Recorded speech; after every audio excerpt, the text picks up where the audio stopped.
E quem já acompanha aí a masterclass ou palestras minhas, treinamentos, sabe que eu gosto de começar toda aula com um slide chamado consciência, que é o alinhar de expectativas, e que eu digo, aperta o cinto que a gente vai começar.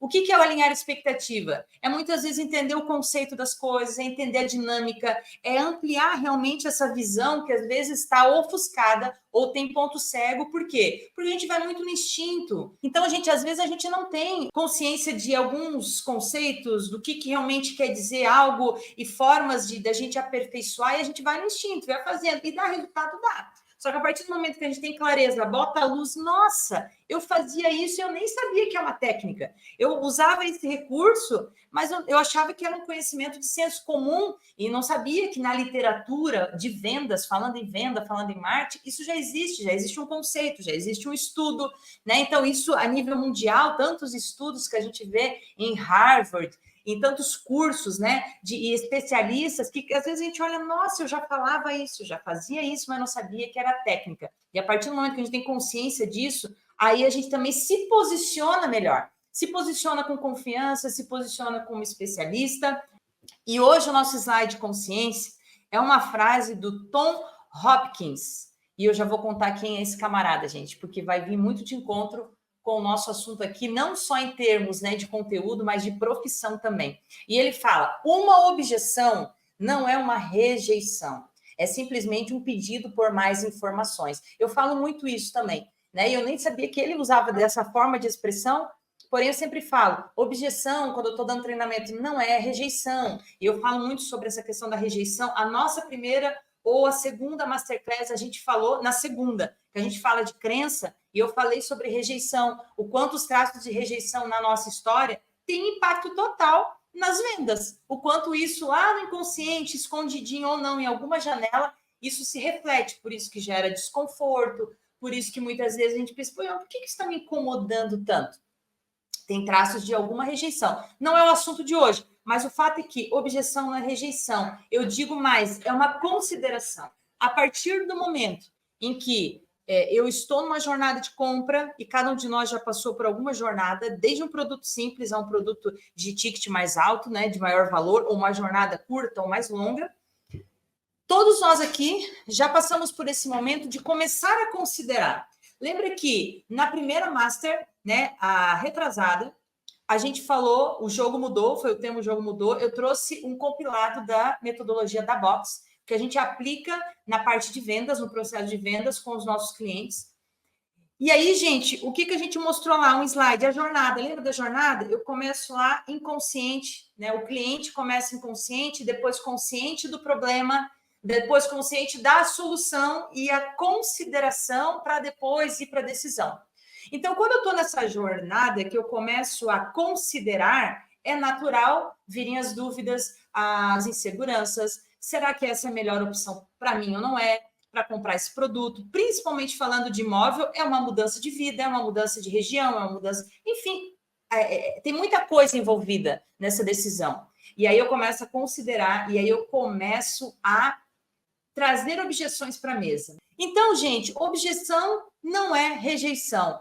E o Tom Hopkins, ele se tornou corretor de imóveis milionário aos 27 anos. Essa parte é muito bacana, porque vem de encontro exatamente ao que a gente está falando da corretagem, né? Então, ele traz um conceito, né? E eu tenho alguns trechos de fala dele aqui como uma referência, de fato, né? Porque hoje ele tem um instituto, né? Ele trabalha essa parte de treinamento de vendas e reconhecido como mentor de vendedores muito famoso, muito bem sucedido nos Estados Unidos. Esse livro é um livro dele, né? Onde ele fala quando os compradores dizem não. Então, o nosso assunto de hoje aqui. Mas eu trouxe aqui para vocês uma referência. A gente começa com uma referência de um corretor de imóveis que já passou o que cada um de nós passa ou está passando nessa jornada de sofrer com não, de ter objeção, de saber o quão desgastante é, mas que quando a gente troca a lente, como eu sempre uso essa expressão, trocou a lente, eu me posiciono diferente, eu sofro menos, eu me torno mais profissional na minha dinâmica de trabalho. Um outro trecho de uma fala dele, que eu trago aqui também, além disso, o que não mudou e parece que não vai mudar tão cedo é que a maioria dos compradores entra num processo de vendas com certa resistência. Então, sempre há. E a gente vai falar hoje de 5 objeções. E vocês vão poder se identificar. E eu quero muito que vocês vão anotando, gente, porque o que acontece? Um método, uma metodologia, ferramentas dentro de metodologia, tudo isso é maravilhoso. E às vezes você olha e diz assim, isso é simples. Isso é fácil, isso eu já faço. Só que não faz intencionalmente. Eu falo muito de intencionalidade, que é o quê? Poxa, eu olho, eu tenho uma estrutura, eu tenho uma ferramenta, eu tenho um caminho, eu tenho dados, foi validado, mas eu não faço intencionalmente. Eu faço como fosse espontaneamente, mas não de forma a ter uma estrutura e seguir essa estrutura. Ferramentas simples, às vezes, quando a gente vai para o marketing, por exemplo, né, e a gente que lida muito com o B2B, porque a gente trabalha com imobiliárias e com construtoras. Qual que é umas dificuldades, né, do cliente quando ele começa a trabalhar com a box aqui? E é a parte que a gente está ali fazendo onboard, brifando. Imobiliária, qual que é o teu diferencial? Construtora, qual que é o diferencial deste produto? O do produto, às vezes, é mais fácil, um lançamento, mas qual que é da construtora como instituição? Imobiliária, qual que é o teu diferencial? Corretor, qual que é o teu diferencial? E, de fato, gente, não é uma tarefa simples, fácil, né? Tornar isso concreto. É difícil, né? E quando a gente vai para essa dinâmica de vendas, como que eu torno essa caminhada diferenciada? Como que eu lido com essas objeções? Mas às vezes não é uma objeção muito clara, né? Aliás, quando você vai comprar algo que você não está procurando, falando de prospecção ativa, que eu estou lista fria, estou entrando em contato com leads que já desaqueceram, já não estão aquecidos, de imediato a pessoa talvez diz, não posso agora, não tem interesse agora. A resistência, ela vem, né? A resistência, ela vem. Então, ele traz essa fala. Antes mesmo de começar a oferta do produto ou serviço, o vendedor precisa trabalhar para diminuir essa resistência. E, gente, eu vou falar uma coisa para vocês. Isso começa em nós mesmos. Aí a gente vai falar um pouquinho mais no final o quanto a nossa gestão ela faz diferença. O quanto eu preparo os meus ouvidos, o quanto eu me preparo para o que vem, diminui o impacto disso na continuidade. E aí você vem com segurança, tranquilidade. Ainda do Tom Hopkins, né? Talvez alguns de vocês já ouviram falar do nome dele em eventos, ele é mencionado em eventos imobiliários também. O que ele traz? Vamos trazer aqui o vendedor, o corretor, não deve apenas desenvolver as habilidades básicas para o exercício do seu trabalho. E quem conhece nosso trabalho educacional com o mercado, já me ouviu falar muitas vezes disso. Gente, o mercado imobiliário ainda no processo de vendas é amador.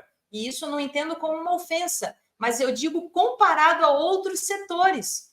Setores que aplicam inteligência artificial para contorno de objeção, por exemplo. A gente tem aí o grande player do momento, né, dos últimos anos, mas no momento, realmente, até o mercado imobiliário tem se envolvido muito, que é o player educacional G4, né? G4 Educação. Equipe de vendas deles, eles têm o quê? Inteligência artificial para contornar a objeção já desde o SDR, quando vai marcar uma reunião. Então, a gente, quando fala de fluxo de cadência com corretores, ainda só o que é isso, fluxo de cadência? Então, a gente precisa dar uma acordada e desenvolver habilidades mais técnicas, não só o básico. Não, como a gente sempre fala, ouve o cliente, já deduz pela experiência que é o metro quadrado. Não, eu consigo desenrolar, sou desenrolado. Então, aqui, o que o Tom fala para nós, né? A gente precisa desenvolver as habilidades, fazer uma lista de preocupações, de objeções dos potenciais clientes e desenvolver as maneiras de responder cada uma delas, que é o nosso assunto de hoje. Objeção, como que eu contorno? O que eu faço? Manda uma fórmula mágica, manda uma caixinha. Não tem. Tem trabalho, mas tem resultado bom quando a gente aplica. 5 tipos de objeções, gente. Elenquei 5 aqui que vão resumir, vocês vão se identificar muito. Primeira objeção, concepção errada. Depois, ceticismo, real problema, reclamação real e deal breaker.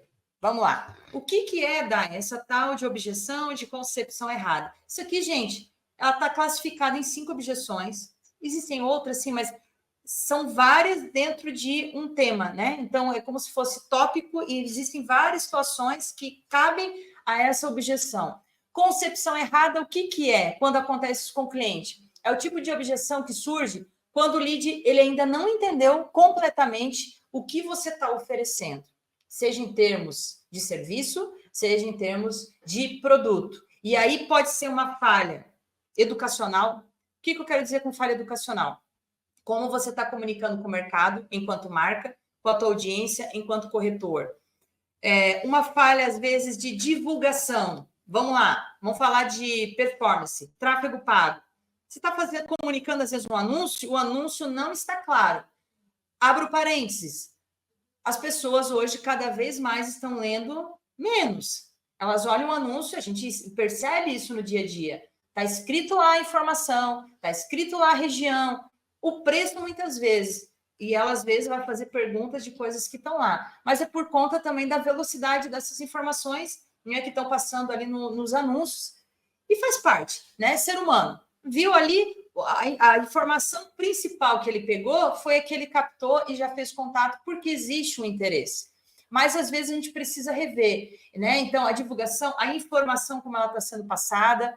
E aí, o que acontece? Esse prospect, esse lead que chega para você, vai ter uma objeção no aspecto de, não, mas não é esse produto que eu quero, né? Não, mas ou então vamos falar de não só de venda aqui, vamos falar de locação. O que a gente fala no mercado imobiliário, a gente tem várias frentes, né? Vários tipos de produto, várias dinâmicas de trabalho e várias personas. A gente pode estar falando de um proprietário que quer vender, mas a gente pode estar falando do comprador, a gente pode estar falando do proprietário que quer alugar, e a gente está falando da pessoa que vai alugar esse imóvel, o inquilino. Então, a gente tem várias dinâmicas. E a gente está falando do comprador que vai para ele mesmo, comprar para ele mesmo, a gente tem o comprador e investidor. Então, muito mais do que eu, vocês sabem muito bem que as dinâmicas, elas são diferentes de atuação. Mas essa objeção, dentro do seu contexto, cada um vai ter uma. Então, se você está falando com o proprietário e esse proprietário recebe uma informação lá que não está adequada, pode ser que gere um entrave.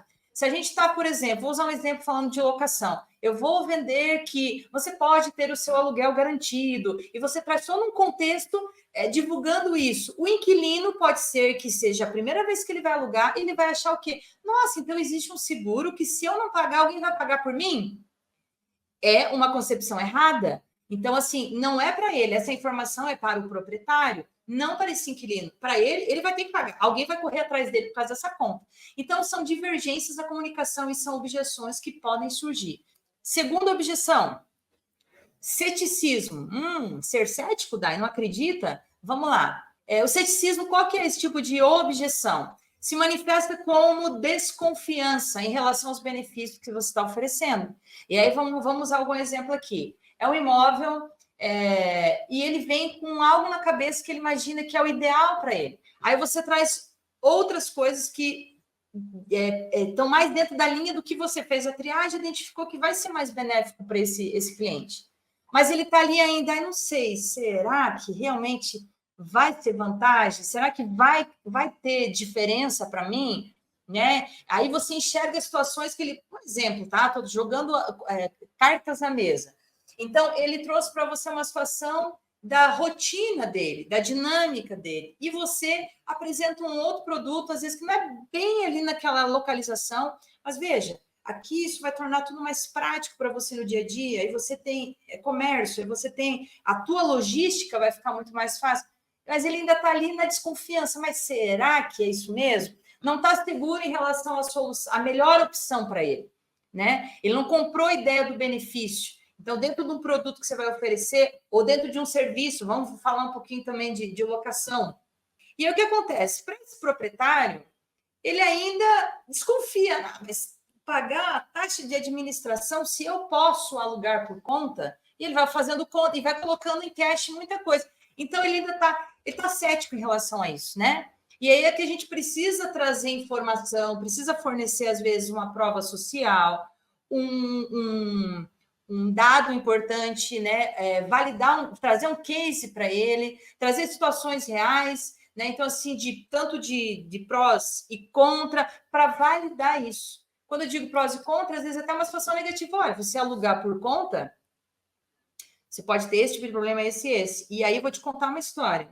Você alugou por conta, não está cuidando. Aí a tua inquilina, ela foi negligente e ela deixou pingar um negocinho lá no apartamento de baixo e ignorou. E gerou todo um problema, uma despesa para esse morador de baixo. E essa conta veio para você. Se tem uma imobiliária por trás, evita isso, isso, isso, isso. Gente, vocês têm assuntos diversos, é muito mais do que eu. É uma situação. Na venda, a mesma coisa. Então, você traz isso para dar uma validada para essa objeção, né? Então, precisa se superar dessa forma quando esse é o tipo de objeção.